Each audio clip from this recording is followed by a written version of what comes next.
ये एक भाई ने कमेंट किया है। अस्सलाम वालेकुम दोस्तों, आज मैं एक ऐसे भाई का कमेंट सामने रख रहा हूँ जो हज़ारों ईपीएस पासेस का दर्द बयान कर रहा है। वो कहते हैं कि 6-7 साल ज़ाया हो गए। 2022 में पास हुआ और अब 2024 दिसंबर में एक्सपायर हो गया।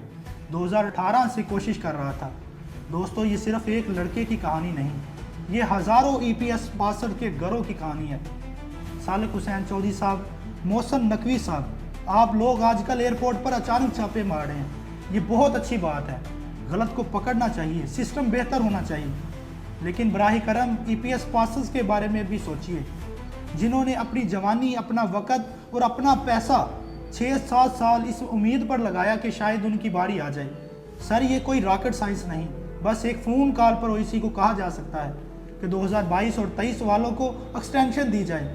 आप लोग रोज़ाना बड़े बड़े फ़ैसले करते हैं, मुल्क के निज़ाम बदल देते हैं, तो इन बेचारे लड़कों के लिए भी एक फ़ैसला कर दें। ये लोग गैर कानूनी रास्ते तलाश नहीं कर रहे थे, ये कानूनी टेस्ट पास करके कोरिया जाना चाहते थे। लेकिन आज वो सिर्फ इसलिए मायूस बैठे हैं कि वो हमारे अदारों ने वक़्त पर फैसला नहीं किया।